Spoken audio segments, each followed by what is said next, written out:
Welcome class. आज के इस विश्लेषण में हम सीधे डाइव करेंगे अलजेब्रा 201 में, जहां हमारा फोकस है क्वाड्रेटिक थ्योरी और उसकी एप्लीकेशंस पर।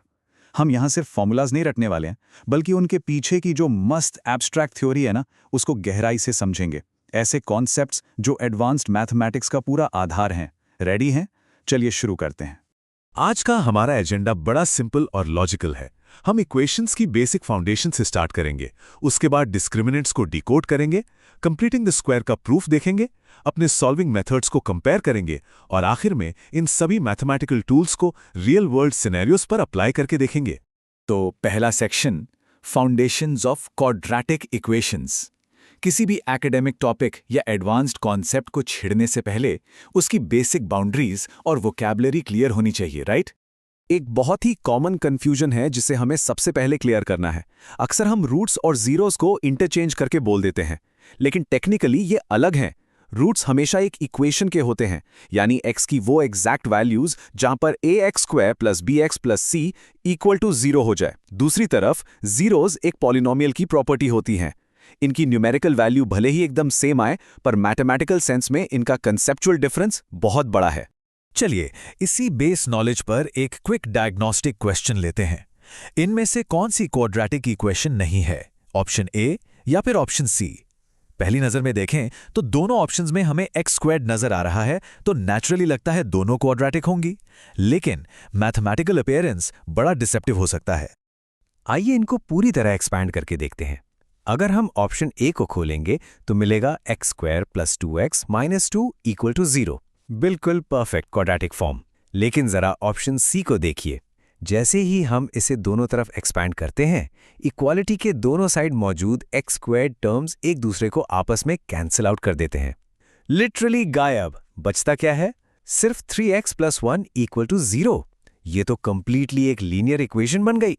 इसलिए option C definitely quadratic equation नहीं है। इक्वेशंस को आइडेंटिफाई करने के बाद आगे बढ़ते हैं हमारे दूसरे सेक्शन पर, डिकोडिंग द डिस्क्रिमिनेंट। ये एक ऐसा कमाल का डायग्नोस्टिक टूल है जिससे हम बिना पूरी इक्वेशन सॉल्व किए ही रूट्स का एग्जैक्ट नेचर पता लगा सकते हैं। यहां देखिए कि कैसे सिर्फ b² - 4ac की एक छोटी सी वैल्यू हमें किसी भी इक्वेशन की पूरी कुंडली बता सकती है।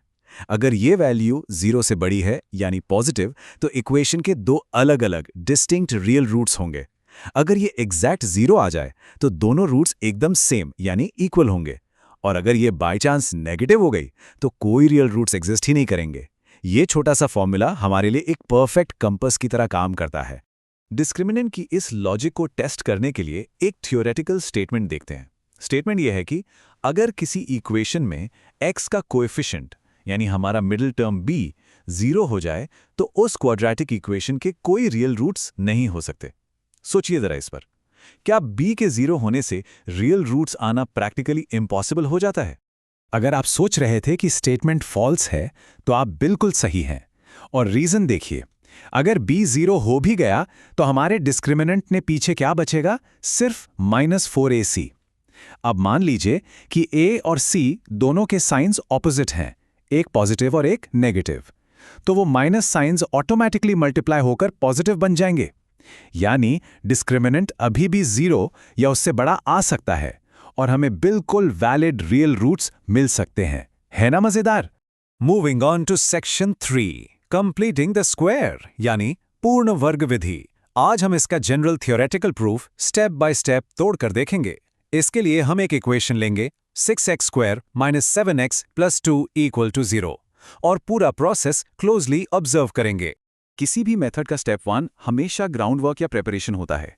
नोटिस कीजिए कि यहाँ सबसे पहले x² और x वाले टर्म्स को बाकी कांस्टेंट नंबर से थोड़ा अलग किया जा रहा है, ताकि उन्हें स्मूथली मैनिपुलेट किया जा सके। एक प्रॉपर बेस स्ट्रक्चर बनाया जा रहा है यहाँ। अब स्टेप 2 देखिए। ये स्टेप पूरा का पूरा उस एक्सप्रेशन की मेटिकुलस अरेंजमेंट के बारे में है। हम टर्म्स को ऐसे शिफ्ट और एडजस्ट कर रहे हैं कि हमारे नए आने वाले कांस्टेंट के लिए एक परफेक्ट फिक्स जगह बन जाए। ये सबसे जरूरी मास्टर स्ट्रोक के लिए स्टेज सेट कर रहा है। और यही है वो मास्टर स्ट्रोक। ये एक प्रिसाइज फ्रैक्शनल कांस्टेंट है जिसे हम इक्वेशन के दोनों तरफ ऐड करते हैं। ये बिल्कुल हवा से नहीं टपकता, बल्कि इसे x के कोफिशिएंट के आधे का स्क्वायर करके डिराइव किया जाता है। यही वो मास्टर की है जो इस पूरे मेथड को एक्चुअली सफल बनाती है। एक बार आपने वो स्पेसिफिक कांस्टेंट दोनों तरफ ऐड कर दिया तो इक्वेशन मजबूर हो जाती है एक खूबसूरत अलजेब्रिक सिमेट्री में ढलने के लिए। एक कॉम्प्लिकेटेड मेसी इक्वेशन अब इजीली एक परफेक्ट स्क्वायर ब्रैकेट में बदल चुकी है, और यहां से बस ब्रैकेट का स्क्वायर रूट लीजिए और डायरेक्ट रूट्स निकाल लीजिए। आइए आगे बढ़ते हैं सेक्शन 4 की तरफ, इवैल्यूएटिंग सॉल्विंग मेथड्स। थ्योरी तो समझ ली, पर प्रैक्टिकली कौन सा मेथड ज्यादा एफिशिएंट है और कब यूज करना चाहिए? Let's check. एक स्टूडेंट के तौर पर इन मेथड्स की एक्चुअल लिमिटेशंस पता होनी जरूरी हैं। फैक्टराइजेशन दिखने में बहुत एलिगेंट लगता है, लीनियर फैक्टर्स बनाए, जीरो के इक्वल रखा और रूट्स मिल गए। पर यह तभी बढ़िया चलता है जब roots nice, simple rational numbers हों। रियलिटी ये है कि बहुत बार नॉर्मल इंटीजर्स वाली इक्वेशंस भी हमें गंदे से इरैशनल रूट्स दे देती हैं। ऐसी सिचुएशंस में फैक्टराइजेशन कंप्लीटली फेल हो जाता है, और तब एंट्री होती है क्वाड्रेटिक फॉर्मूला की, हमारा ultimate theoretical fail safe method. और ये रहा वो अल्टीमेट क्वाड्रेटिक फॉर्मूला।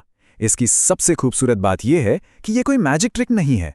ये फॉर्मूला एक्सप्लिसिटली उसी कंप्लीटिंग द स्क्वायर प्रोसेस का डायरेक्ट बच्चा है जिसे हमने अभी डेराइव किया। जब उस जनरल प्रोसेस को जनरल वेरिएबल्स ए, बी और सी पर अप्लाई किया जाता है तो एग्जैक्टली यही फॉर्मूला बनकर आता है। अब हम पहुंच गए हैं अपनी इस क्लास के सबसे प्रैक्टिकल और एक्साइटिंग पड़ाव पर, section 5, modelling real world scenarios. हमने प्योरली एब्स्ट्रैक्ट अलजेब्राइक टूल्स तो सीख लिए, पर इनका असली मजा तब है जब हम इन्हें रियल फिजिकल समस्याओं पर अप्लाई करें। जब भी ऐसी कोई वर्ड प्रॉब्लम सामने आए तो उसको लॉजिकली ब्रेकडाउन करने की एक मेथोडोलॉजी होती है।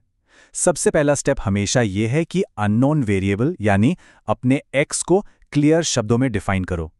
दूसरे स्टेप में हम उन इंग्लिश सेंटेंसेस या फिजिकल कंडीशंस को स्मूथली अलजेब्रा की लैंग्वेज में ट्रांसलेट करते हैं, और फाइनली उन सबको एक साथ जोड़कर अपनी स्टैंडर्ड ax² + bx + c = 0 वाली इक्वेशन कंस्ट्रक्ट कर लेते हैं। चलिए इस प्रोसेस को अजीता के मैथ टेस्ट वाले एग्जाम्पल से पूरा समझते हैं। हमने उसके टेस्ट मार्क्स को x मान लिया। जब हम दी गई कंडीशन को लिखते हैं और सिंप्लीफाई करते हैं तो हमारे पास एक स्टैंडर्ड क्वाड्रेटिक आती है, x² - 9x - 90 = 0।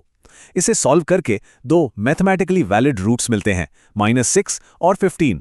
अब प्योर मैथ्स तो दोनों को मानता है, लेकिन रियलिटी क्या है?